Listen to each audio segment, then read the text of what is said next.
जबरदस्ती घुसते हैं, कहते हैं हम लोग डीलर हैं, हमने ये ज़मीन खरीद ली है और हमारे साथ मारपीट करते हैं। उन्होंने परसों आके मेरी सास को मारा, मेरे बच्चे को धक्का दिया, मेरा हाथ तोड़ा, मेरी बेटी को धक्का दिया और मेरे पेट में लात मारी।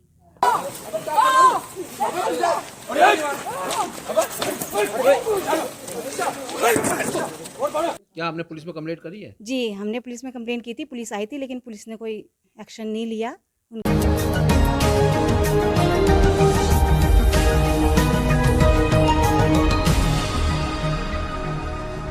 देहरादून के डोईवाला थाना क्षेत्र के अंतर्गत बिजली जाली गांव में एक राजनीतिक पार्टी के लोगों ने दबंगई को दिखाते हुए जमीन कब्जाने के लिए महिलाओं के साथ मारपीट की और जमीन पर कब्जा करने की कोशिश की गई। पीड़ित परिवार ने पुलिस में शिकायत देकर हमलावरों के खिलाफ रिपोर्ट दर्ज कराई। पुलिस ने मामला दर्ज कर जांच शुरू कर दी है। डोईवाला थाना क्षेत्र में स्थित बिजली जाली गांव में नुकुल तोमर की एक पुश्तैनी जमीन है, जिसका उनके परिवार से पिछले काफी समय से विवाद चल रहा है। विवाद के चलते मुकदमा माननीय न्यायालय में विचाराधीन है। उसके बावजूद डोईवाला में एक राजनीतिक पार्टी से संबंध रखने वाले कुछ लोग अपने साथियों के साथ बिजली जाली गांव पहुंचे, जहां उन लोगों ने नकुल तोमर, उनकी धर्मपत्नी, माताजी और परिवार के लोगों के साथ मारपीट की गई और यही नहीं, लाठी डंडों से उनके ऊपर हमला भी किया गया। इस बीच पुलिस को फोन किया गया, लेकिन पुलिस काफी देर बाद मौके पर पहुंची। रहने वाले और क्या घटनाक्रम है यहाँ? मेरा नाम नकुल तोमर है। मैं यहीं वार्ड नंबर 5 बिजली जॉली ग्रांट का ही निवासी हूँ और यह घटनाक्रम एक पारिवारिक ज़मीन को लेकर जो विवाद हमारे परिवार के बीच में चल रहा है काफ़ी लंबे अरसे से, जिनका कि माननीय न्यायालय में अभी विचाराधीन है ये वाद। उसमें कुछ लोग दबंगई दिखा रहे हैं, जो कि कोई अपने आप को कांग्रेस का नेता बताता है, कोई अपने आप को भाजपा का नेता बताता है और यहाँ पर कई बार हमें और हमारे परिवार वालों को परेशान करने आते हैं, दबंगई दिखाकर मारपीट करते हैं। गत 9 अगस्त 2024 को भी इस संबंध में उन्होंने यहाँ पर मेरे बड़े भाई के साथ, पीयूष तोमर जी के साथ मारपिटाई करी, जिसका संज्ञान मैंने कोतवाल डोईवाला को उसी दौरान दिया था, जिस पर कि कोई उचित कार्रवाई नहीं की गई। अगर उस दौरान उचित कार्रवाई की जाती तो मैं ये मानता हूँ कि इनके हौसले इतने न बढ़ते।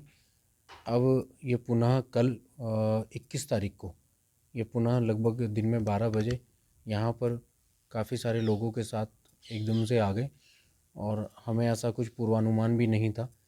घर में बच्चे हैं, मेरी भाभी जी हैं, माता जी हैं, उन सभी के साथ इन्होंने बर्बरता के साथ मारपीट करी, लाठी डंडों के साथ मारपीट करी और महिलाओं को जो है परेशान किया, उनके साथ भी इन्होंने मारपीट करी और यही पूरा संज्ञान है सर। तो क्या पुलिस में आपने मुकदमा दर्ज कराया, कंप्लेंट दर्ज कराई है? मैंने क्या कार्रवाई की है पुलिस ने? मैंने उसमें कल दिनांक 22 तारीख को डोईवाला कोतवाली में एक प्रार्थना पत्र दिया था, जिस पर कि पुलिस द्वारा संज्ञान लेते हुए उस पर मुकदमा दर्ज किया जा चुका है और मैं यही अपील करूंगा कोतवाल जी साहब से कि उस पर आगे की कार्रवाई करते हुए इन ऐसे लोगों को गिरफ्तार किया जाए और उचित कार्रवाई की जाए। आपको ऐसा नहीं लगता कि कहीं ना कहीं राजनीति का फ़ायदा उठा करके लोग जो है भूमाफिया के हौसले बुलंद हैं, दबंगई दिखा रहे हैं, कहीं का भी मामला हो लगातार मारपिटाई करते हैं, गरीबों के साथ अत्याचार किया जा रहा है, इस पर क्या कहना आपको? क्या वाकई ये घटनाक्रम एक शर्मनाक दिख रहा है? जिस तरह मारपिटाई की जा रही है, एक बुजुर्ग महिला को मारा जा रहा है,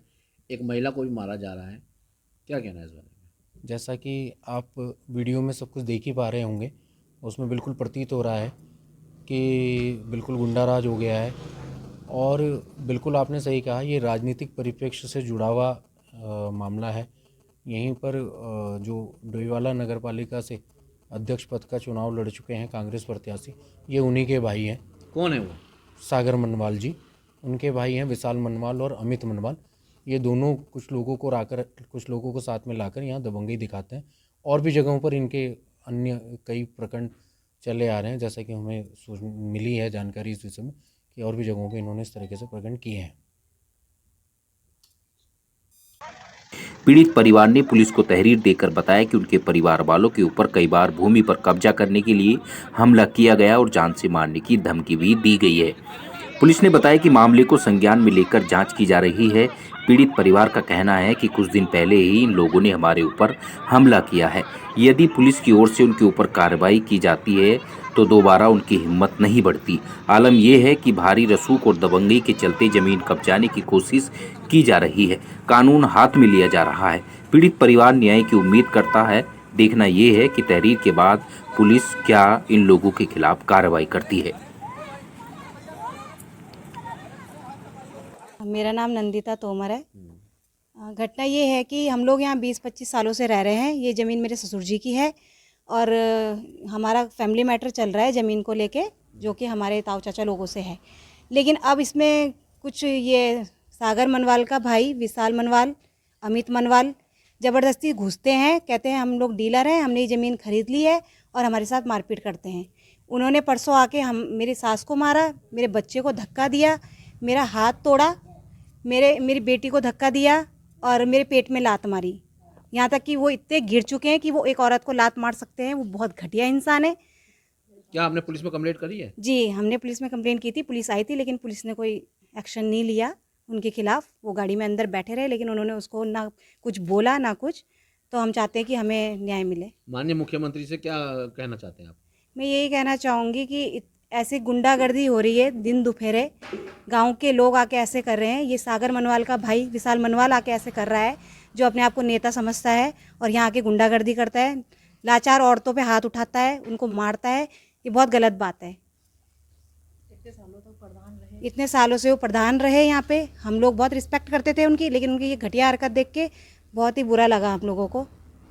तो कहीं ना कहीं लगता नहीं आपको कि वो अपनी राजनीतिक उसका जी बिल्कुल उठा रहे हैं। वो लोग बोलते हैं कि सब पुलिस हमने खरीद रखी है, सारे नेता हैं हमारे अंडर हैं, कोई हमारा कुछ नहीं कर सकता है। इसलिए वो दिन दहाड़े घुसते हैं। कम से कम 25-30 लोगों को लेकर वो आए, हम लोगों को मारते हैं। मेरे देवर को मारा, मेरे पति को मारा, डंडों से मारा उन्होंने। और अगर हम लोग कुछ करते हैं तो उनके बाउंसर हम लोगों के हाथ पकड़ लेते हैं, हमें रोक लेते हैं। हमें कोई मौका नहीं देते कि हम लोग अपने आप को बचाएं।